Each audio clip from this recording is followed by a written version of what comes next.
Assalamualaikum warahmatullahi wabarakatuh. Kembali lagi dengan saya Afrilia Nadita NIM 19231002. Pada kesempatan kali ini kita akan berbicara mengenai konsep kepemimpinan dalam organisasi. Ketika kita berbicara mengenai kepemimpinan atau leadership, maka kita akan berbicara mengenai teori yang menyebabkan munculnya istilah tentang kepemimpinan ini. Ada beberapa teori dasar yang akan kita bahas. Yang pertama itu teori genetis, di mana teori ini mengindikasikan bahwa pemimpin itu muncul karena dilahirkan. Menurut teori ini, pemimpin itu tidak didesain, tidak dibuat maupun dibentuk. Tetapi teori ini menyatakan bahwa kepemimpinan itu atau pemimpin itu dilahirkan sebagai seorang pemimpin. Nah, sebagai contohnya itu begini, ketika seseorang lahir, ia membawa sifat kepemimpinan.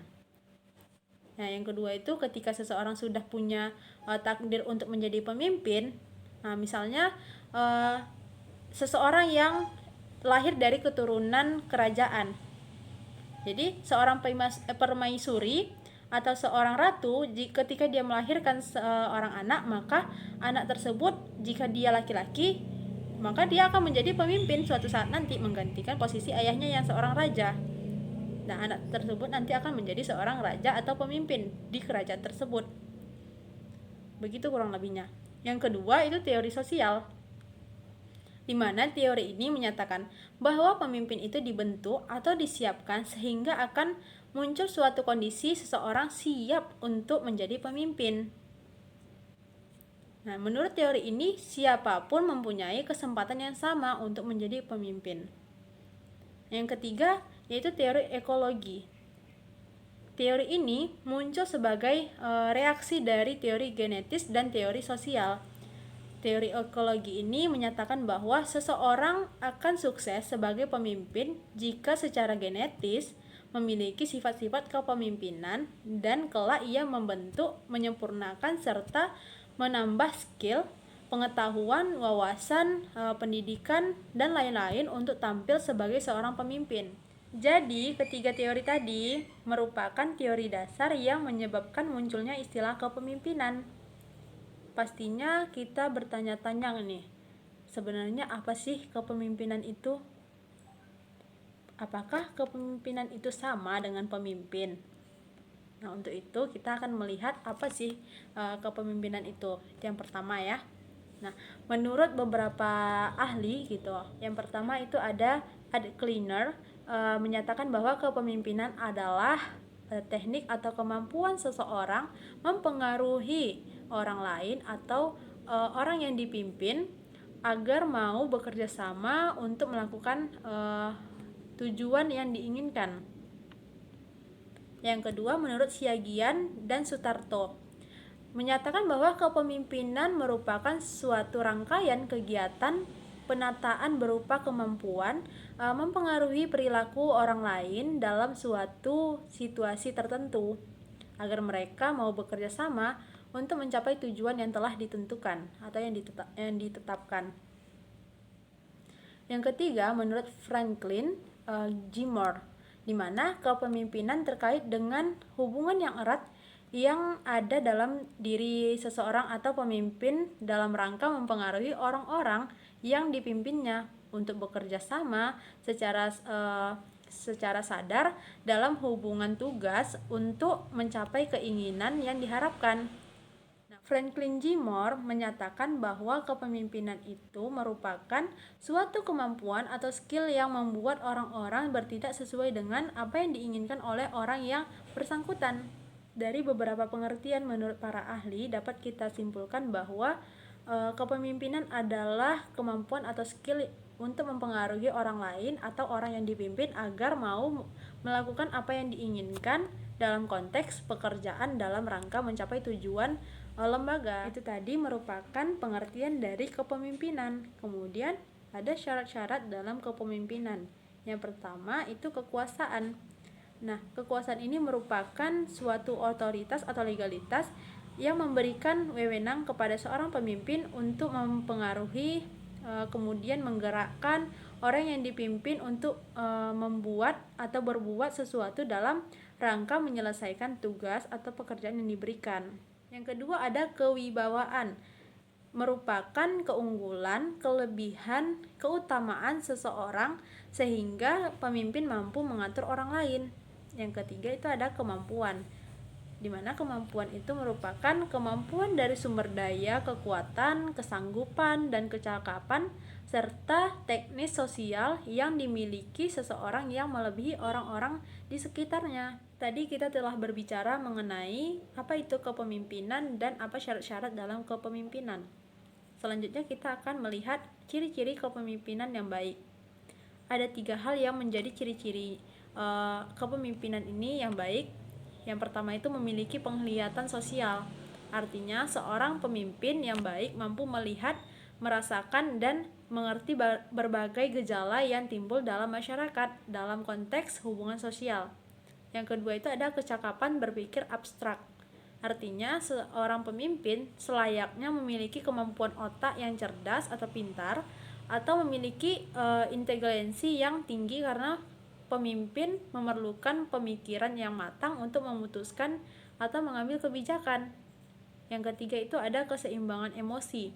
Artinya, seorang pemimpin adalah orang yang stabil dalam emosinya. Kita dapat bayangkan jika seorang pemimpin tidak memiliki kestabilan emosi, maka akan sering mengambil keputusan yang tidak tepat atau sering mengeluarkan emosinya tidak pada tempatnya, sehingga dapat menghancurkan apa yang dipimpinnya. Selanjutnya ada jenis-jenis kepemimpinan. Ada beberapa jenis-jenis kepemimpinan. Yang pertama itu pemimpin formal, yang merupakan orang yang dalam sebuah organisasi atau lembaga ditunjuk sebagai pemimpin berdasarkan keputusan dan pengangkatannya bersifat resmi atau formal.